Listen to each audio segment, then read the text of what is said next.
Hey, everybody. I am back. Yes, I am back with the illustrious, amazing Latoya Frazier. And as you know, we have launched the book anthology, Girl Get Up and Move.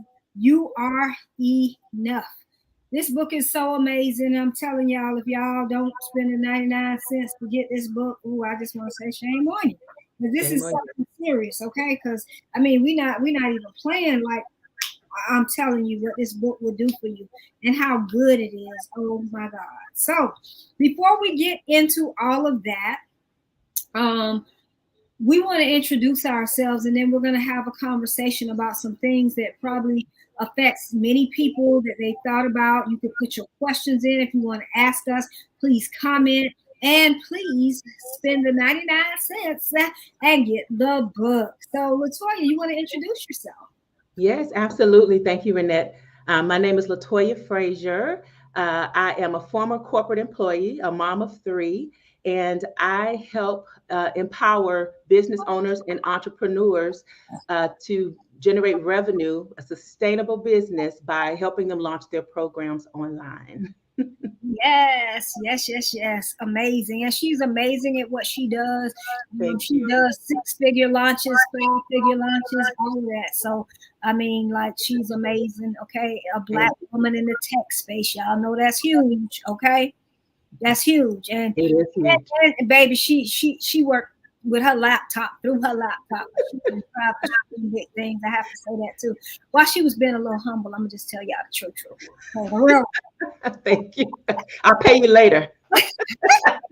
And she didn't even pay me to say it. I'm just telling you. Real. Okay, so my name is Renette Upson-Bush. I'm the CEO and founder of the Next Level Nation and Next Level Chicks, where I push women on purpose for the purpose of walking in their purpose and their destiny. You all have purpose. You all have destiny. If you're not walking in your purpose, you're not living the life you were purposed to live. Basically, you're not living the way God has designed for you to live. So what I do is help you to get in alignment for your God-given assignment. I do that through speaking, through coaching, through master classes, facilitating workshops, and I help you to step out boldly and unapologetically in who you really are and who you were called to be. Because many people want to stand behind the curtain and look and wish and hope and think it's going to drop in their lap, but I help you to really get accountable and step out and get visible. She So, does. and this is one of the reasons why it was very important to me to get this anthology out because there's so many people in the world that struggle with I am enough. And even though you see us on here, we post a lot. We do our lives. I do my dances. Latoya do her thing. That doesn't mean that we don't have those times of feeling like we are not enough. Can I tell you, if I really want to be honest, which I'm going to be real honest, I mean, even through the process of getting this book done, the woes that we've gone through, the things that have happened. And even this morning, just trying to get everything and waiting on Amazon to get it up. That was a whole process. So, sometimes life hits and life happens. Nobody has a perfect life. Perfect is a fallacy. And so, as we go through bumps in the road, as we have things that stump us and make us feel like maybe we shouldn't be doing it, and then not only are you seeing things not happening the way you want them to happen, then people come up and they start saying negative stuff. You talking to the wrong people that Mhm. really don't know what to say. Maybe not being evil or mean, but maybe so too. But the bottom line is you don't want to get caught up with them. And so as we're talking about not being enough, we want to talk about right here about some relationships that cause you to feel like you're not enough. We're going to talk about friendships. We're going to talk about the childhood things and trauma that you've gone through. We're going to talk about some we're going to just talk about some things. We're about to get the real here. Okay. So Latoya is going to start sharing some stories and some things that she's gone through.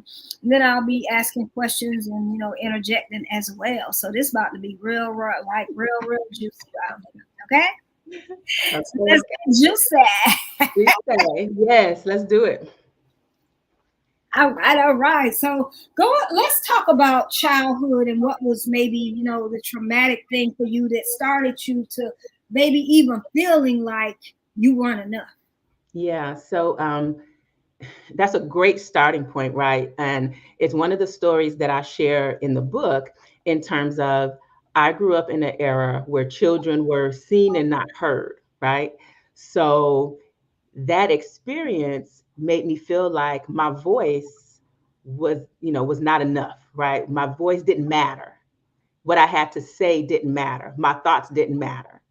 And it's nothing. I think it's just a cultural thing, right? Because many folks that may be listening to this broadcast can probably relate to that. But as I got older, it impacted my self-confidence in terms of, should I speak up? Should I say something? Or should I just go with the flow? And it kind of started to mold who I was as a person, as a human being. So as I got older, into my young adult life and then my young career life, thinking that I had to go with the flow because I had in my mind that my voice didn't really matter. So it don't matter. Just go with the flow. Don't cause no ruckus. Just go with the flow. And that didn't sit well in my spirit. So it had to get to a point to where, I had to do some inner work to work on my own self-confidence and say, you know what, I didn't really agree with that. I would feel bad about, if I agreed to something, I was like, I really didn't agree to that. Or I didn't speak up. I should have said something. Right. Mm-hmm. So doing that inner work helped me to realize that, yeah, your voice does matter. What you say is enough and it is important. So speak your mind. And when I started to do that, people started to listen. Right. And I Mm-hmm. was like, okay, then, you know, what I, but there's some inner work that has to be done. It doesn't happen overnight because then when you speak up, if things still doesn't go your way, that can shoot your self-confidence back down again. And then Absolutely. that puts you back right where you were in the beginning. So in terms of childhood trauma, childhood experiences, um, cultural, upbringings, those things can impact our self-confidence and begin to mold who we are as adults. Absolutely, positively. And I used to think that it was like only black people, but I was on a interview and I was saying that, in the culture, this is what we've dealt with. And it was like people from all over that have dealt Mhm. with it. So I'm glad that we're bringing this up because it's going to help people. Because I know as I was a child and living in, children should be seen and not heard, that definitely like muzzled my voice. Mhm. It stopped me from speaking and talking. And so I think that us bringing this up and really thinking, talking about it is important because I really thought, like, I don't know why, maybe because I was young. And you know how you think you're the only one? Because for the longest, I Yes, felt like I was the only one. And then coupled with children should be seen, not heard, is what happens in the house stays in the stays house. in the So house. now you got all of this going on, and you know that you want to do more, and maybe you want to talk about it. And now at schools, like how they have counselors, you didn't talk to your counselor about what was going on in your life and your No. childhood and the things that you were feeling, even though you felt like you wanted to maybe say something. If we did talk, we talked to friends who really were not able to help us. And so many of us have come from situations where we just, not that our parents wanted to like stifle us, not that they were trying to hurt us, but they were doing the best that they could do. Right. So many people that are 40 plus are still in the mindset of what happens in the house stays in the house. Yes. Children should be seen and not heard. So now we making this a generational thing. So the Mhm. fact that we were able to break that generational curse and do the things and step up and say things that we want to say, life has changed for us. And not only has it changed for us, it's changed for our children. Yes, And absolutely. so because we understand that, and another thing that my mom used to tell me was don't trust women. Do not. Mm, I've heard that. Don't Or you trust can't, or you women. can't be friends with women. I've heard that one too. Like, you can't be friends And I'm with gonna them. tell you right now, I have some amazing women friends. So if you Absolutely. can't be friends with women, you hanging around the wrong circle. Absolutely. And you losing out and missing on so Yes, much. And we get absolutely. stuck on this. And for the longest, I mean, I really truly, you know how your mama say, um, Well, my mom used to say for New Year's, don't let no woman walk in this house first. And so, my brother, my daddy had to walk Have out to the walk in door first. Yep. and then come back in Yeah. because of all of these things. Where did this come from? That's not of the Bible. At all. That is Not at just a all. straight outright lie. And so all of these things that we learned as children have kept us stuck, and not only stuck, and it's kept us believing that we are not enough, right? Right. But And we so are. what that has done for you and what it's done for me is spilled over into our adulthood, right? Yes, And absolutely. so we have friends that we may not be friends with any longer because we had these warped mindsets and these things that we were told that's not of the Bible or in the Bible, that our parents were trying to help us. They thought they were helping us, but it really was hindering us. And then because of that, your friendships, your situationships, your relationships, romantic, whatever it is, it gets caught up in the stuff that we were caught up in with childhood. So as I'm speaking of that, I want you to talk about like friendships and what that did with friendships and relationships, romantic, whatever. Can you Right. expound on that for us? Right, absolutely. So going back to what you were saying about, you can't be friends with women or, and things of that nature, you know, being told that or seeing that, not necessarily being told, but you could have been told that and just seeing that growing up as well. Then you have a particular stigma on how you relate to certain people based on gender. Like, why she being nice to me? What she want, what I'm saying? Yeah, And I had to learn that, just being in this space of collaboration with other women, they really want to see you win. I want to see you win. You want to see me win. I mean, we've created some great relationships with other women just over the past couple of years via collaboration, right? Just yeah, getting to know people. Um, some people are really genuine, some are not, but that's when you need to use your discernment, right? absolutely, We absolutely. have it for a reason. So, just relationships in general, but who you are as a person, it doesn't matter if you're building a relationship with, a female friend, a male friend. Just be authentic, be who you are, and the right people will come around. And if the wrong people come around, then kick them to the curb and go to the next one. But don't have the stigma that you can't be friends with women because of, well, I don't even know if it's tradition or what's the other word that I want to use? I don't know, not tradition, but just A lot of it is tradition, and it's really a generational curse that we there you got go. from their mama, and then our mama passed it to us, and a lot of people are still passing it to their children. And one of the other things that we deal with, especially in our race, is the light skin, dark skin thing. Yes. Oh my gosh. The thing of you too light, you too dark, and then my grandkids, most of my grandchildren are mixed. Right. And so, whatever you are, if you're too light, if you're too dark, if you're mixed, then you start having problems and you start to not feel like enough and you can't fit in where you want to fit in because people looking at you, like you said, with these stigmas and these generational curses and everything that people are putting on you. Um, Before they get to even know you. Absolutely, before they just by looking at you. Yes. And I know, well, then I didn't really have being that I'm kind of in the middle. It wasn't really a thing for me, but a lot of my friends, that was a thing. And so I just hated seeing people go through that. And even as adults, you will hear somebody say, them red heifers or them black heifers, however they want to, there's Yeah. always something. And what you have to do is know who you are and Know know who. enough about whose you are so you're not caught up in the stigma of the color wars, Yeah. of the woman wars, of somebody trying to take your man wars. It's just Right. always, it's going to always be something. But when Always. you understand and know who you are, then you don't get caught up in that. And so I know that you, a black woman in the tech space, have had to deal with a lot of issues that could make you feel like I want to quit this. Like Oh my nobody's gosh. accepting me. Like, who does this Black woman think she is, coming up in here, having the nerve to try to take our job, to try to give suggestions or ideas? How has that worked? It's been an experience, let me tell you. so, so, when I was in corporate America, I often found myself in situations where I was the only African American in a situation or a group. I was the only female, or I was the youngest, right?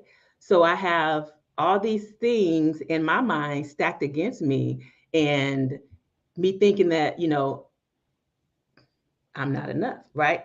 And I know that I'm sitting at these tables because of one, my skill set, the person that I am, but just the stigma that I got around the way that, other individuals made me feel about. There's a situation that I also share in the book. I'm gonna share two right now. Okay. So there's one in a particular situation where one of my former coworkers used to always say, "Oh, you're a senior project manager." And I'm like, okay, I thought we were all the same, but you're a senior project manager. And I'm thinking, okay, what is she saying? She was an older, woman of a different race that had a master's degree. I'm not sure if it was in what our field was, but it kind of made me feel like she felt like she deserved to be where I was. So that kind of made me feel a certain type of way. And I'm like, well, what does she mean by that? And I never asked, but it always made me feel a certain type of way, and how I kind of navigated that space. There was a situation that I write about in the book about where I was in corporate America. At the time, I was talking to my manager. We were talking about, performance and next steps. And at the time, she felt like I had mastered everything in my current role. Now, if you don't know me, I'm deathly afraid of interviewing. It's just something about it just brings on a whole level of anxiety that, I can't even explain. So that allowed me, that fear of not being enough, to be able to interview well, kept me in my roles for long periods of time. So I moved around the organization because of organizational changes. They may have been restructuring. So I never had to really apply for another position. It was kind of like lateral moves, within other departments. So, my manager was like, you really have mastered everything, that you can do in this role. Let's talk about next steps. So to make a long story short, I was like, okay, let's talk about next steps. Here's some things that I think I may want to do. So after that conversation, she got wind of a position that was becoming available. So she reached out to the hiring manager. She was like, hey, I've been talking to Latoya about next steps, and I think she would be really good for this role. And she says, well, you know what? Tell Latoya she don't have to apply because I'm looking for somebody that's already in that current role doing the job. Mm-hmm. Now, although my title was different, the work that I did and my performance was what she was looking for. So that kind of shot my confidence down a little bit. I'm like, well, wait a minute. She don't want me to apply. Okay. And my manager thought I would be a great fit. So why would this person not?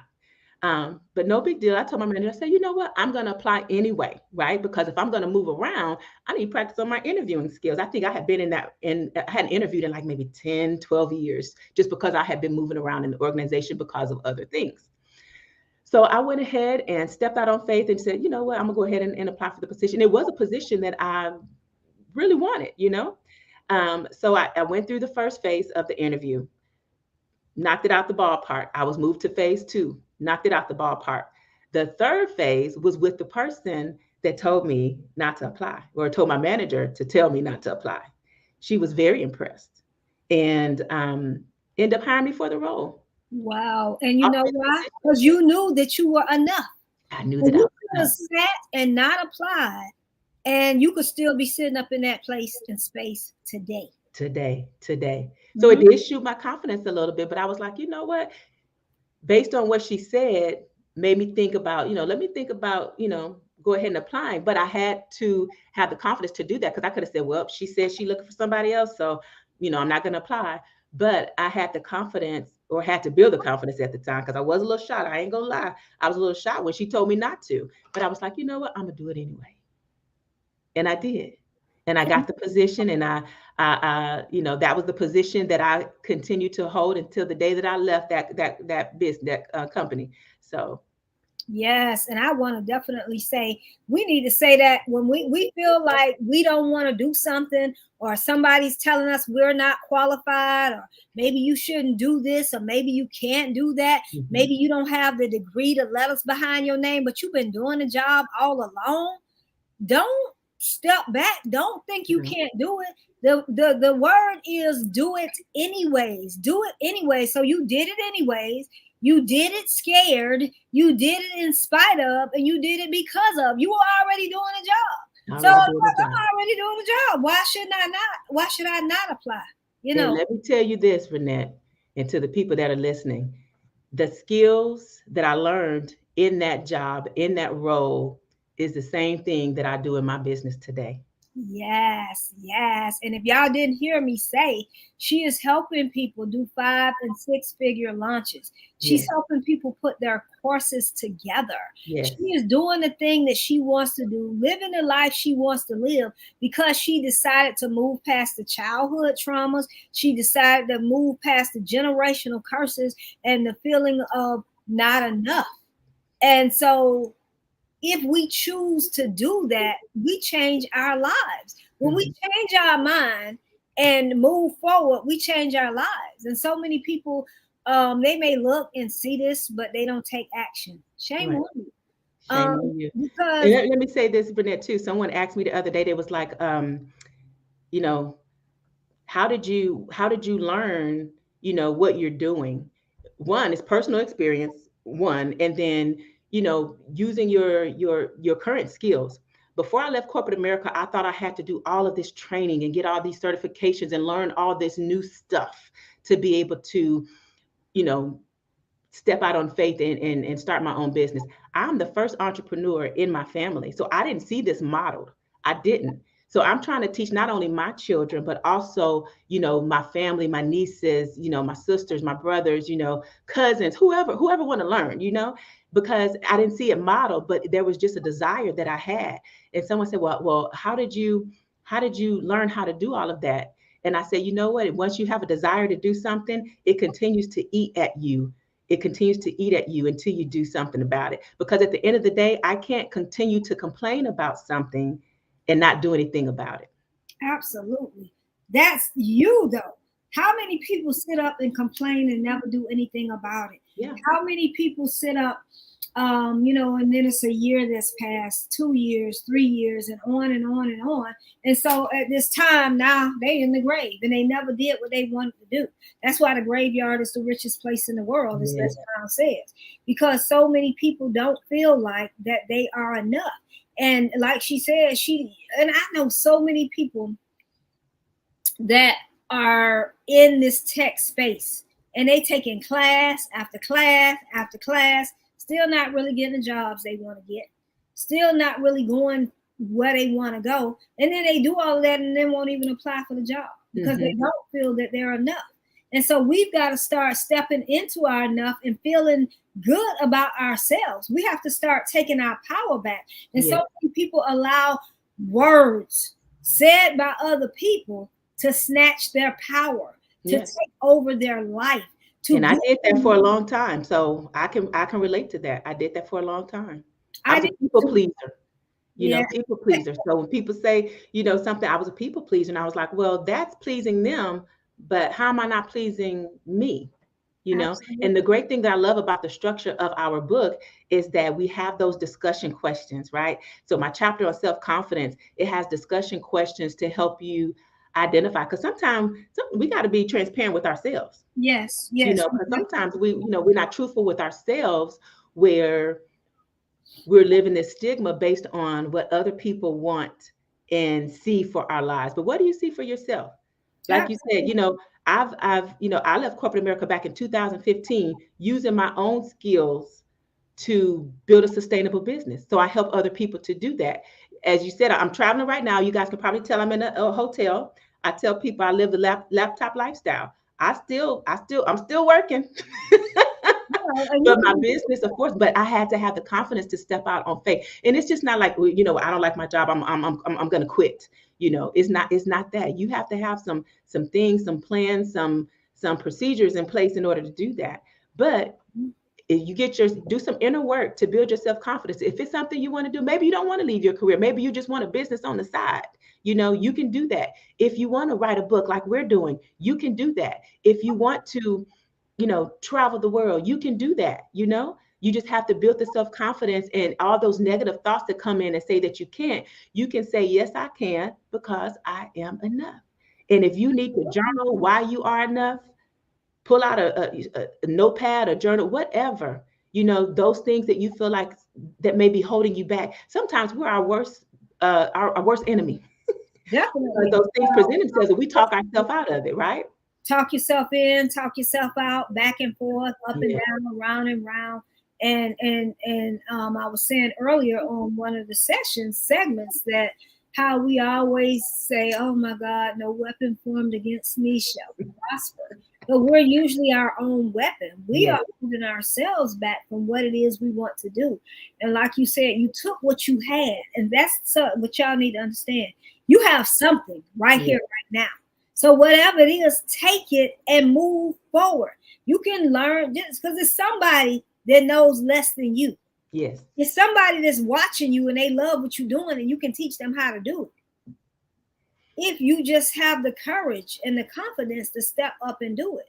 And Yeah. so many people don't. And like she said, nobody's modeled that in her family for her. Nobody in my immediate family modeled entrepreneurship. Now, this is not about entrepreneurship. This is about knowing that you're enough and creating a life that you want for yourself.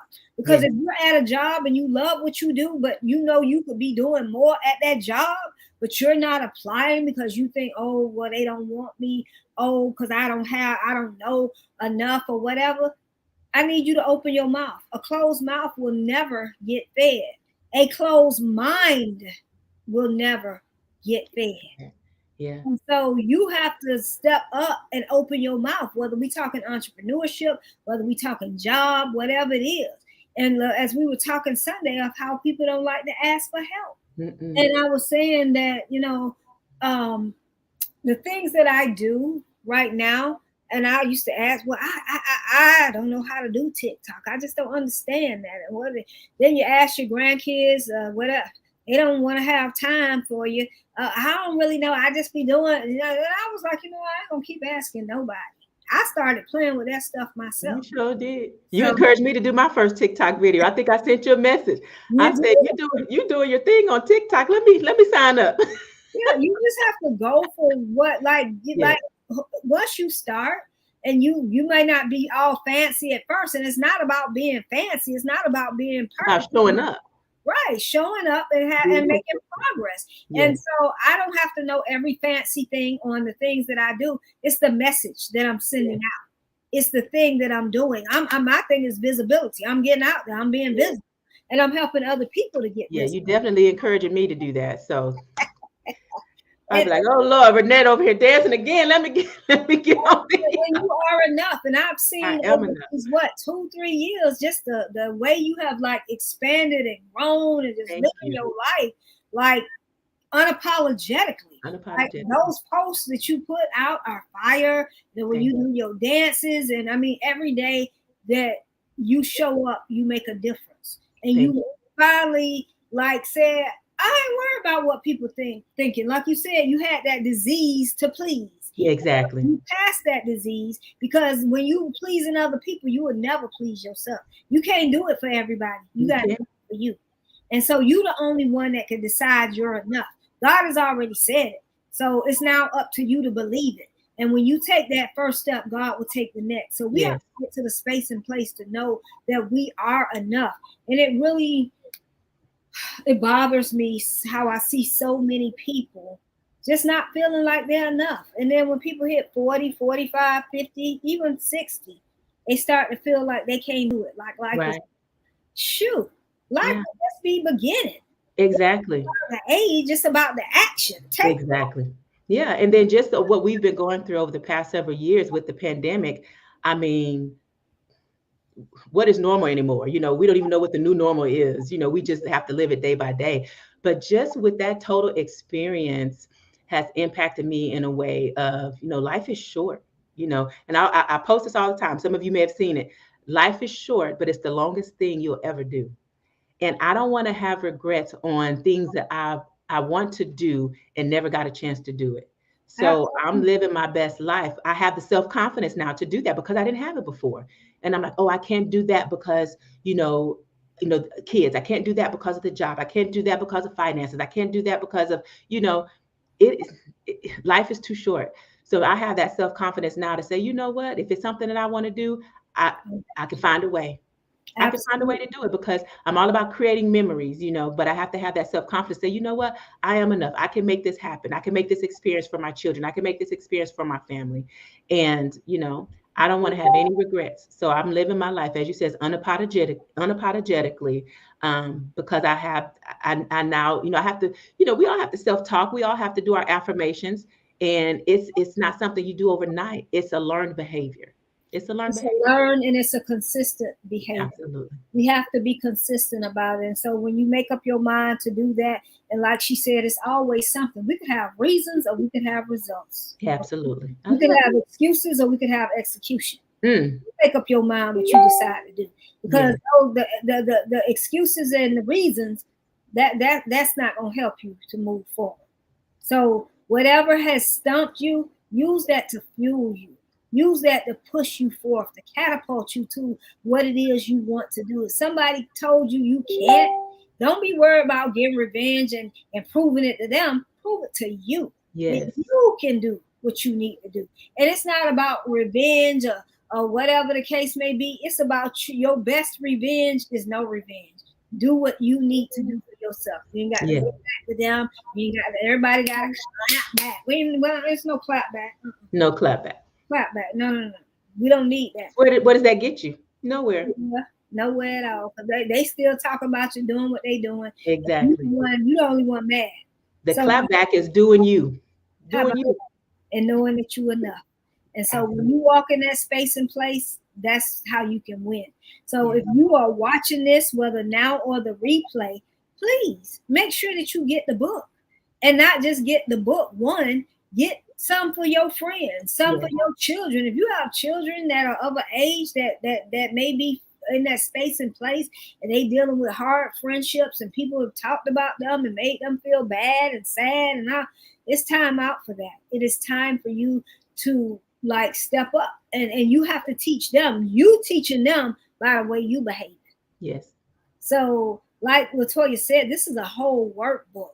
I mean, there's so many exercises in there. This is a book that you can carry on for life. It's tools and techniques and tips that's going to help you. So even though you might have, feel like, okay, I'm doing better, I've arrived. When you start falling and something may happen, you pick that book up, look at your answers, look at the things that are in there that can make you remember, you know what, I need to move forward. Because God said you can do it, you can do it. You just have to believe it. And then you have to execute. You have to take action. So we want to come on. We're going to be here all day. We're going to be here all day. We'll be back at 8:00 with our launch party. As you buy a book, your name goes in the drawing. Yes. And you get to win some great prizes, those that are chosen, of course. So you want to make sure that you are getting the book. Get the book, get the book, get the book. Okay? Come party with us tonight. Y'all know I'm a whole party girl. And Latoya, her famous words, I'm down to clown, baby. We're going to be clowning tonight. Hey, we down to clown, baby. We ready to have a party. Okay, P-A-R-T-Y. Hey.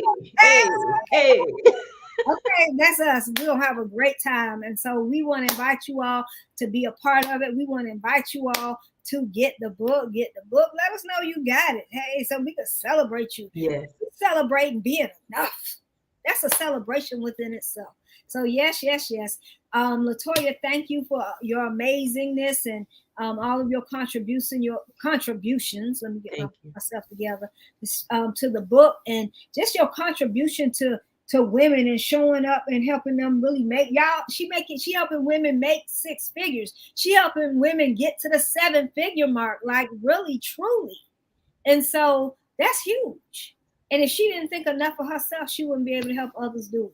So you got to start thinking enough of yourself. What can you help other people do when you decide that you're enough? So you are enough. I need to step into it. We appreciate you for watching, whether it's now or the replay. We thank you and we hope to see you tonight. Bye. Bye.